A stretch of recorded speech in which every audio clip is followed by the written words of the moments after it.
आमेन आमेन। Church सभी को praise the Lord, जय मसीह की। और मैं विश्वास करती हूँ कि सभी प्रभु यीशु मसीह में आनंदित होंगे। हालेलुया। क्या आप आनंदित हैं? कमेंट बॉक्स में टाइप करके बताएंगे क्या आप आनंदित हैं। यदि आप आनंदित हैं तो हाँ लिख के भेजिए, और यदि आप आनंदित नहीं भी है, यदि आप निराश भी है, यदि आप दुखी है, तो परमेश्वर का वचन आपको आनंद से भर देगा आज। हालेलुया। परमेश्वर का वचन आपको अंदर से उत्साह से भर देगा, और डेफिनेटली आज आप परमेश्वर के लिए गीत गाएंगे, नाचेंगे, कूदेंगे, गाएंगे, उसकी महिमा के लिए झूमेंगे आप। Hallelujah church, praise the Lord. क्योंकि परमेश्वर का वचन जीवित है, परमेश्वर का वचन हमसे बातचीत करता है, परमेश्वर का वचन हमें जय के उत्सव में लेके चलता है, परमेश्वर का वचन हमें हियाव देता है, हमारे अंदर विश्वास जागृत कर देता है कि हाँ, यदि तेरे सामने बहुत बड़ा पहाड़ के समान विपत्ति हो तो भी मैं सामर्थ्य रखता हूँ उस विपत्ति को तेरे सामने से हटाने के लिए। ऐसा परमेश्वर का वचन है चर्च। हालेलुया। जिसके पास परमेश्वर का वचन है ना, वो कभी मुंह लटका के नहीं रहता, वो कभी दुखी नहीं रहता। जिसके पास परमेश्वर का वचन है और जो वचन पर मनन करता है, ध्यान करता है, वो दुखी रह ही नहीं सकता। यदि बहुत सारे शत्रु लोग भी आ जाए, बहुत सारी विपत्ति आ जाए, बहुत सारी परेशानियां आ जाए, तो भी वो वचन में से ढूंढेगा कि मैं अभी कौन से किरदार में हूँ, मेरे जीवन में अभी कौन से वाली दिक्कतें चल रही। पौलुस के जीवन में आई थी वैसी वाली क्या? अच्छा, साउल दाऊद के जीवन वाली जैसे तो नहीं, कहीं यूसुफ के जीवन वाली जैसी समस्या तो नहीं। अच्छा, अब ये समस्या है तो इसके लिए मैं क्या करूँ? वो बाइबल से ढूंढने लगेगा, और परमेश्वर का वचन, अपने वचन के द्वारा वो बातचीत करता है परमेश्वर, और इस प्रकार से वो सदा आनंदित रहता है चर्च। हालेलुया। वो घबराता नहीं, वो डरता नहीं, क्योंकि मालूम है कि मेरा परमेश्वर मेरे साथ है। सिंहों की मांद में भी मेरा परमेश्वर मेरे साथ है, आग के भट्टे में भी मेरा परमेश्वर मेरे साथ में। और उसको हिम्मत रहता है, याव रहता है कि यार, जब मेरा परमेश्वर मेरे साथ में है तो मुझे डरने की जरूरत ही नहीं है, मुझे घबराने की जरूरत ही नहीं है। हो सकता है मैं उस भट्टे में डाल दिया जाऊं, हो सकता है कि मैं सिंह की मांद में भी डाल दिया जाऊं। हाँ, डाले जाएंगे आप, डेफिनेटली। ऐसी सिचुएशन आ जाएगी कि जब आपके आगे समुद्र आ जाएगा और लगेगा मैं तो डूब के इसमें मर ही जाऊंगा, इतना बड़ा समुद्र है, मैं इससे पार नहीं हो सकता, ऐसा आपको लगेगा। लेकिन जितनी बड़ी आपके जीवन में आपदा आएगी, उतनी बड़ी आपके जीवन में गवाही, जितनी बड़ी लड़ाई रहेगी आपके जीवन में, उतनी बड़ी गवाही भी आपके जीवन में रहेगी। तभी तो आप जय जयकार कर पाएंगे, तभी तो आप हियाव के साथ कह पाएंगे कि यीशु जिंदा है। Hallelujah church. तो क्या आप तैयार हैं परमेश्वर के वचनों में सीखने के लिए? जल्दी से निकालेंगे हम प्रेरितों की किताब अध्याय 16 और उसका 16 से हम आगे पढ़ेंगे 19 तक। 16 अध्याय, प्रेरितों अध्याय 16 उसके 19 से हम आगे पढ़ेंगे। जब उसके स्वामियों ने देखा कि हमारी कमाई की आशा जाती रही, तो पौलुस और सिलास को पकड़ के चौक में प्रधानों के पास खींच ले गए। देखिए यहाँ पे क्या होता है, एक महिला रहती, उसके अंदर भावी कहने वाली आत्मा रहती। कौन सी आत्मा रहती? 16 के 16 से पढ़ेंगे। एक स्त्री के अंदर भावी कहने वाली आत्मा रहती, वो किसी को भी भविष्य बता देती है, जिसके अंदर जो कुछ चल रहा है बता देती है, तो लोग उसको बहुत सारा पैसा लेते हैं, और यही उसके कमाई का जरिया रहता है। वो अपने जो मालिक लोग रहते हैं, जो उसके प्रधान रहते हैं, उनको पैसा कमा कमा के देती है। अब जब पौलुस यहाँ पे जाते रहता है, और पौलुस को यहाँ से हम पढ़ेंगे प्रेरितों 16 का 16। जब हम प्रार्थना करने की जगह जा रहे थे तो हमें एक दासी मिली जिसमें भावी कहने वाली आत्मा थी, और भावी कहने से अपने स्वामियों के लिए बहुत कुछ कमा लाती थी। वह पौलुस के और हमारे पीछे आकर चिल्लाने लगी, हे मनुष्य, परम प्रधान परमेश्वर के दास, जो हमें उद्धार के मार्ग की कथा सुनाते। देखो, ये जिसके अंदर दुष्ट आत्मा है, भावी कहने वाला आत्मा है, वो क्या कहता है पौलुस को देखकर? वो आत्मा क्या कह रही? हे मनुष्य, परम प्रधान परमेश्वर के दास है। ये मनुष्य क्या है? वो भावी कहलाने वाली आत्मा भी जान रही है कि भाई ये परमेश्वर के दास लोग हैं, ये उद्धार को लेके आते हैं। और हे मनुष्य, ये जो लोग हैं, पौलुस की तरफ देख के कहती है, पौलुस सिलास की, और ये जो मनुष्य है ना, ये परम प्रधान परमेश्वर के दास है जो हमें उद्धार के मार्ग की कथा सुनाते हैं। और सही बोल रही है बिल्कुल वो। वह बहुत दिन तक ऐसा ही कहती रही, परंतु पौलुस दुखी हुआ और मुड़कर उस आत्मा से कहा, मैं तुझे यीशु मसीह के नाम से आज्ञा देता हूँ, उसमें से निकल जा। और वह उस घड़ी उसमें से निकल गई। जब उसके स्वामियों ने देखा कि हमारी कमाई की आशा जाती रही, तो पौलुस और शिलास को पकड़ के चौक में प्रधानों के पास खींच ले गए, फिर हाकिमों के पास ले गए। एक स्त्री को चिल्लाता है कि इसके अंदर से भावी कहने वाली आत्मा निकल जा। वो आत्मा उस स्त्री के अंदर से निकल जाती है। अब वो स्त्री भी प्रभु के पीछे हो लेती है, और इससे वो स्त्री के जो हाकिम लोग रहते हैं, जो प्रधान रहते हैं, वो पौलुस और सिलास को वहाँ के हाकिमों के पास सौंप देते हैं, और वो लोग उन्हें बंदी गृह में डाल देते हैं। वो लोग उन्हें बंदी गृह में डालते हैं। कोई बहुत अपराध नहीं किया बहुत बड़ा पौलुस और सिलास ने कि उनको बंदी गृह में डाल दिया जाता, लेकिन चूंकि स्त्री कमाई का जरिया थी, ये भावी कहती थी, इसके अंदर भावी कहलाने वाली आत्मा थी, और इस प्रकार से बहुत सारा पैसा कमाती थी, उनका अच्छा रोजी रोटी चल रहा था। पर जब पौलुस और सिलास ने बोला है इसके अंदर जो भावी कहलाने आत्मा है वो निकल जा, अब वो निकल गई, तो इन लोग का जो सोर्स ऑफ इनकम है बंद हो गया। अब ये लोग जो है पौलुस और सिलास से चिढ़ गए, और वहाँ के हाकिमों प्रधानों के पास जाके बोले, ये हमारा धंधा चौपट कर रहे हैं, ये लोग ऐसा कर रहे हैं, इनको लटकाया जाए, जेल में डाल दिया जाए। और चर्च होता क्या है हम देखेंगे प्रेरितों 16 के 22 में। तब भीड़ के लोग उनके विरोध में इकट्ठे होकर चढ़ आए, और हाकिमों ने उनके कपड़े फाड़ कर उतार डाले।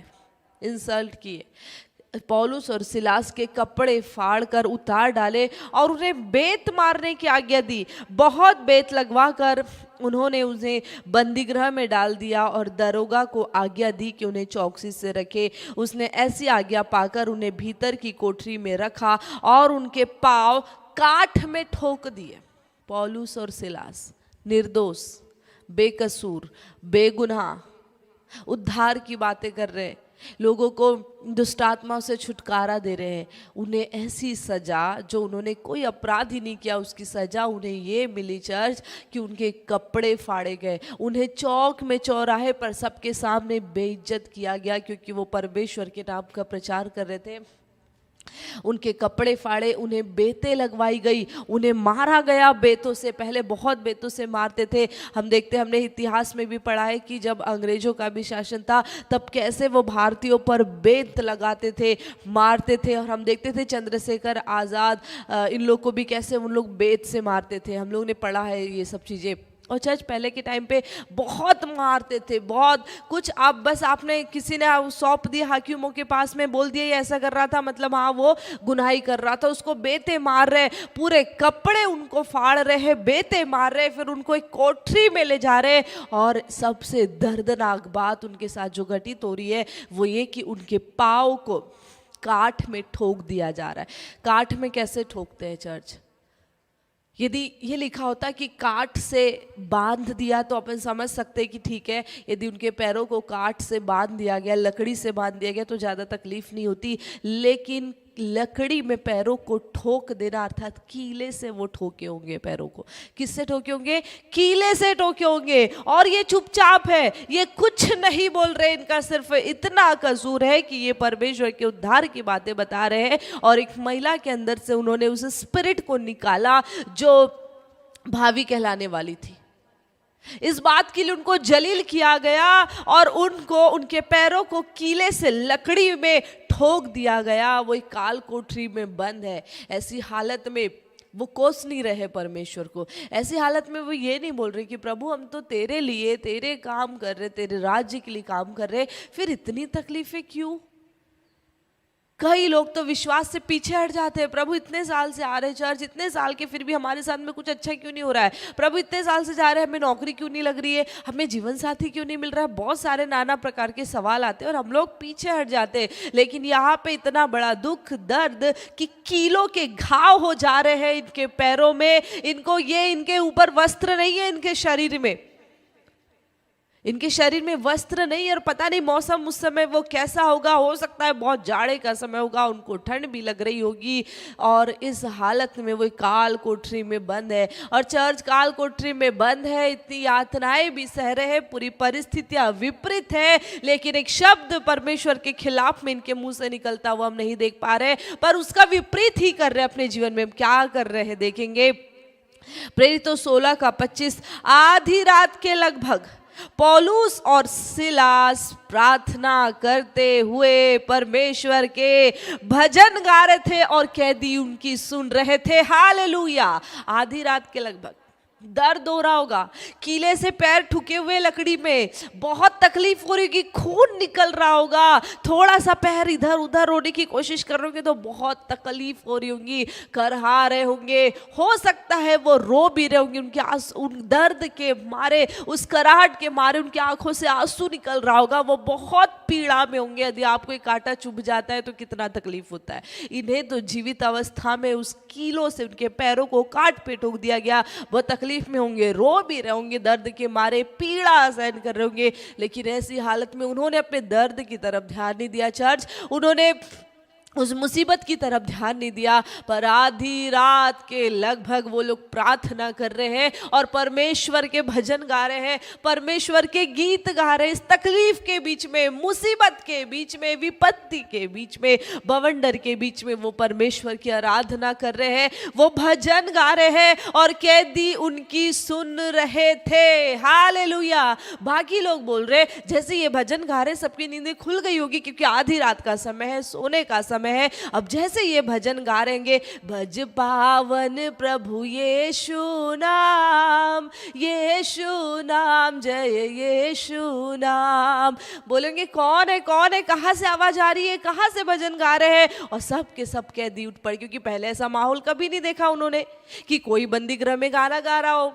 उन्होंने बंदी गृह में तो कैदियों ने यही माहौल देखा होगा कि सब अपनी अपनी दिक्कतें सुना रहे होंगे, भाई मैं इस वाले अपराध के कारण यहाँ पे हूँ, भाई मैंने ये किया इसलिए यहाँ पे, बताओ निकलेंगे कैसे, कोई है क्या जान पहचान का, कोई है क्या परिचय का, मैंने ये काम किया। अपराध ही अपराध की बात करेगा, जो अपराध करके आए उसकी बात करेगा, चर्चा करेगा, निकलने का मार्ग ढूंढने की बातें करेगा। लेकिन आधी रात के लगभग ये लोग क्या कर रहे, प्रार्थना कर रहे। कैदी सो क्या हो गया, क्या हो गया, क्या हो गया, भाई गाना कौन गा रहा है, भजन का। उनके कान चौकन्ने हो गए, आंखें खुल गई, नींद उनकी उड़ गई और कैदी सुनने लगे, वाह कितना अच्छा गाना गा रहे। और कैदी देख भी रहे होंगे, ठीक है हमें तो काट पर नहीं ठुकवाया गया, लेकिन ये लोग तो इनके पैरों को काट पर भी ठोका गया, खून भी बह रहा है, घाव हो गए हैं, शरीर पर वस्त्र भी नहीं है, बेत मारे तो पूरा जो उनका शरीर है लहूलुहान हो गया होगा, पूरे लाल लाल निशान पड़ गए होंगे। भाई इन लोग तो बहुत बड़ा जुर्म करके आए होंगे, लेकिन फिर भी गाना गा रहे, गाना गा रहे।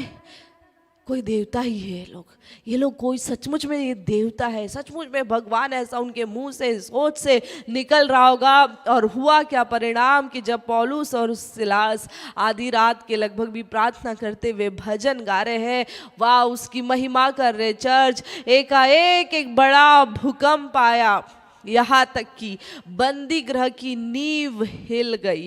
तुरंत सब द्वार खुल गए और सब के बंधन खुल पड़े। दरोगा जाग उठा, बंदी गृह के द्वार खुले देखकर समझा कि कैदी भाग गए हैं, अतः उसने तलवार खींचकर अपने आप को मार डालना चाहा, परंतु पौलुस ने ऊंचे शब्द से पुकार कर कहा, अपने आप को कुछ हानि न पहुंचा, क्योंकि हम सब यही है। तब वह दिया मंगवा कर भीतर लपका और कांपता हुआ पौलुस और सिलास के आगे गिरा और उन्हें बाहर लाकर कहा, हे सज्जनों, उद्धार पाने के लिए मैं क्या करूं। पौलुस ने तो कुछ प्रचार ही नहीं किया, अभी बोला ही नहीं कि यीशु मसीह के नाम में उद्धार है, कुछ बात ही नहीं किया इस दरोगा से। पर दरोगा को मालूम था कहानी कि ये जो कैदी है ये किस वजह से यहाँ पे लाए गए। हालेलुया। इसलिए सटीक बात करता है, मैं जान गया, उस समझ गया कि तुम लोग जो प्रचार कर रहे थे ना रोड पे चौराहों पे, वो सही था, वाकई में उद्धार है। इतना अद्भुत काम मैंने जो देखा हूँ, जो असंभव था कि तुम उस परमेश्वर की आराधना कर रहे थे, भजन गा रहे थे और भूकंप आया, नींवें डोल उठी और सबके बंधन खुल पड़े। जय, जितने भी थे, जितने बंदी कैदी होंगे, सबके बंधन खुल पड़े। दरोगा भी जाग उठा। इवन तो बंदी गृह के द्वार भी खुल गए भागने के लिए। कुछ तो कैदी शायद भाग भी गए होंगे वहां से, लेकिन ये मोस्ट वांटेड थे, ये इनको विशेष निगरानी में रखा गया था। तो इन पर ज़्यादा निगरानी थी, इनको ज़्यादा अच्छे से बंदिशों में रखा गया था। तो दरोगा क्या बोलता है, हे सज्जनों, उद्धार पाने के लिए मैं क्या करूं? उन्होंने कहा, प्रभु यीशु मसीह पर विश्वास कर तो तू और तेरा घराना उद्धार पाएगा। ही नहीं बोला, सुन तू यीशु पर विश्वास कर और हमको यहाँ से जाने दे, हमको यहाँ से जाने दे। अपने बारे में बात नहीं की उन्होंने कि हमें यहां से निकाल दे भाई। कोई बंदी गृह में रहेगा और उसको मौका मिलेगा, बोलेगा सब पहले तो मैं यही चाहता हूँ कि मुझे यहाँ से तो निकाल दे, बाद में मैं सुसमाचार सुनाऊंगा, बाद में मैं बताऊंगा उद्धार कैसे मिलता है, कौन देता है, वो तो तेरे को जेल के बाहर में निकल के बता दूंगा, लेकिन अभी तो मुझे यहाँ से निकलने दे। वो ये बात नहीं कर रहे कि मालूम है परमेश्वर ने तो निकाल ही दिया ऑलरेडी।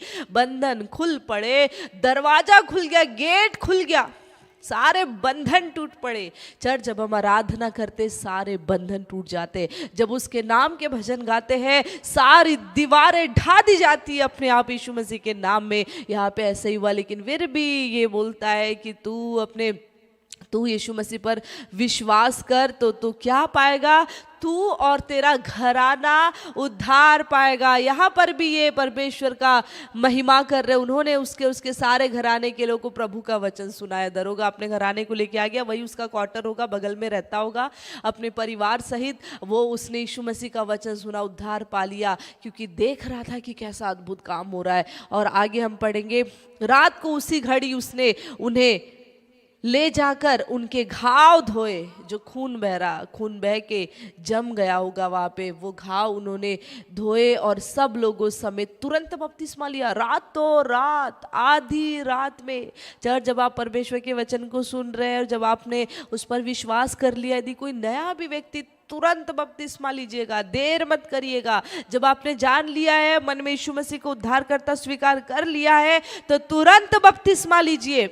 रातों रात, आधी रात में ये दरोगा जी बिना अपने वरिष्ठ अधिकारियों की परवाह किए, बिना वरिष्ठ अधिकारियों के आदेश की कुछ कि मैं उल्लंघन कर रहा हूँ, इस बात की परवाह किए अपने पूरे घराने समेत रातों रात बपतिस्मा लेते हैं। महान काम, अद्भुत काम। चर्च, मन फिर गया।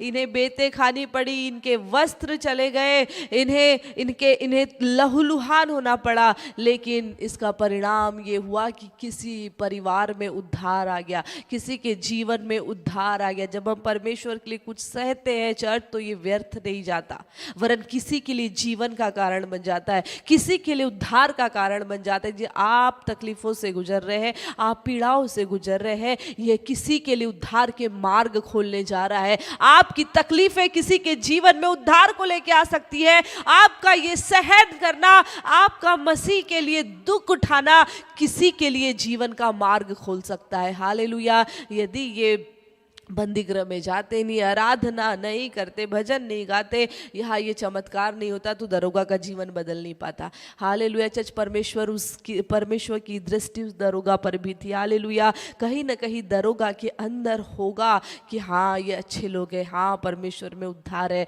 और परमेश्वर ने उस उद्धार को पहुंचा दिया। अब दरोगा क्या कर रहा है? ले जाकर घाव धो रहा है, तुरंत बपतिस्मा ले रहा है और उन्हें अपने घर में ले जाकर उनके आगे भोजन रखा। नियम के खिलाफ चले गए दरोगा जी। भोजन रखा और सारे घराने समेत परमेश्वर पर विश्वास करके हालेलुया आनंद किया। चर्च, वाकई में अद्भुत काम है। जबकि दरोगा की जो ड्यूटी रहती है वो ऐसी रहती, वो अपने घर नहीं ले जा सकते। जहाँ पे हो सकता है बगल में उसका क्वार्टर होगा, लेकिन इसने बिना अधिकारियों की चिंता किए कि मुझे भी सजा मिल सकती है, और इतनी खतरनाक सजा कि मुझे भी, मैंने चूंकि ड्यूटी का, कर्तव्य का उल्लंघन कर रहा हूँ, मुझे भी सजा मिल सकती है। इस बात की परवाह किए बगैर उसने उनके घाव धोए, अपने घर में ले गया, रातों रात बपतिस्मा लिया, रातों रात उनके लिए भोजन बना के परोसा। ये महान सामर्थ है।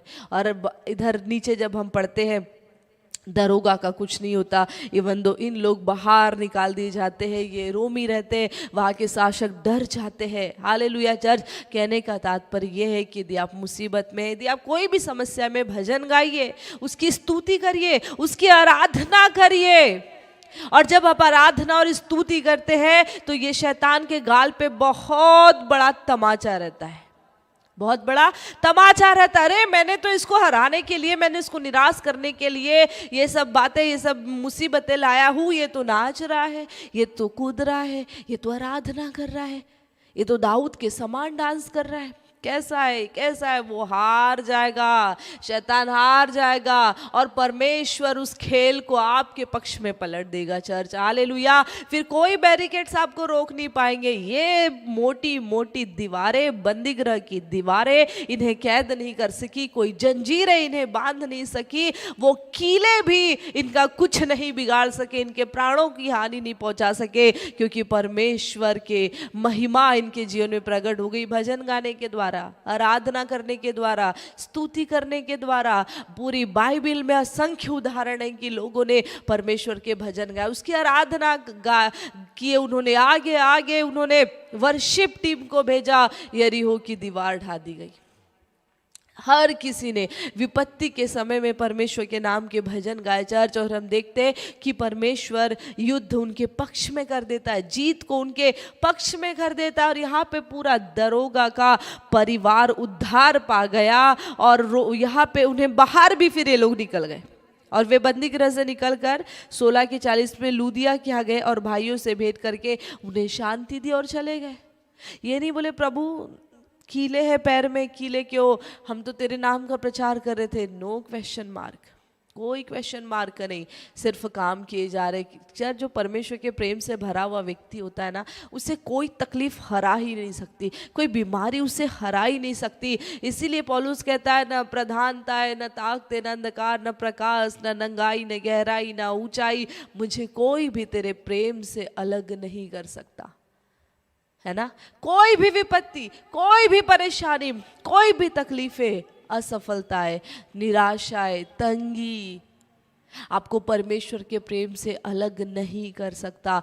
ये होता है एक सच्चा प्रेम परमेश्वर के लिए, एक सच्चा विश्वास परमेश्वर के लिए। और परमेश्वर को प्रेम करने वाला व्यक्ति हमेशा गीतों से भरा हुआ होता है, आराधना से भरा हुआ होता है, भजन से भरा हुआ होता है। वो पूरे टाइम गुनगुनाता रहता है, दाऊद के जैसे नाचूंगा मैं, अब्बा की स्तुति करूंगा, यीशु की स्तुति हो, यीशु की स्तुति हो। जब शत्रु आपके ऊपर हावी होने लगे तो आपके मुंह से गीत निकलना चाहिए। शत्रुओं के सामने मेज को बिछाता है, प्रभु ने जो तैयार की, हालेलुया, मन मेरा मगन है। फिर से गाएंगे, शत्रुओं के सामने मेज को बिछाता है। गाएंगे चर्च, प्रभु ने जो तैयार की, हालेलुया, मन मेरा मगन है। यहोवा चरवाहा मेरा, कोई घटी मुझे नहीं है, हरी चराइयों में मुझे, हालेलुया, स्नेह से चराता वो है। और फिर हम क्या कहते हैं, यीशु जीवन का सागर भरपूरी देता है, यीशु जीवन का सागर भरपूरी देता है, मुझे बेटा बनाकर वो आशीष भी देता है, मुझे बेटा बनाकर वो आशीष भी देता है। और फिर क्या कहते हैं, जहाँ आशीष नहीं मैं बुलाती हूँ, सारी आशीष तू आजा, जहाँ आशीष नहीं मैं बुलाती हूँ, सारी आशीष तू आजा, सारी आशीष तू आजा। हालेलुया चर्च, आप भरपूरी में चलेंगे फिरेंगे, दिया भरपूरी वाले गीतों को गाएंगे, आप चंगाई वाले गीतों को गाएंगे, आप चंगाई में चलेंगे फिरेंगे, हर परिस्थिति में उसके नाम की महिमा करना सीखे, उसके लिए भजन गाना सीखे। जब आप भजन गाएंगे तो अंदर से ऑटोमेटिकली एक विश्वास जागृत होगा, हाँ यार मेरा परमेश्वर क्या करता है, मुझे निर्बलता में मुझे बल देता है।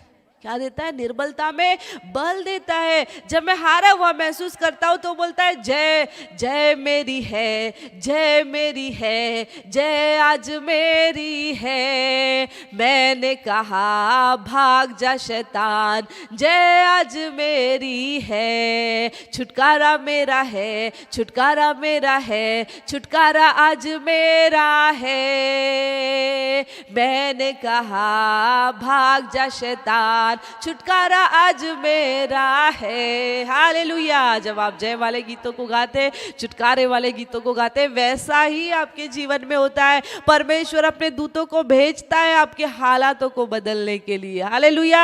हाँ, तेरे छूने से, तेरे छूने से, यीशु के छूने से, छूने से, छूने से क्या होता है चर्च?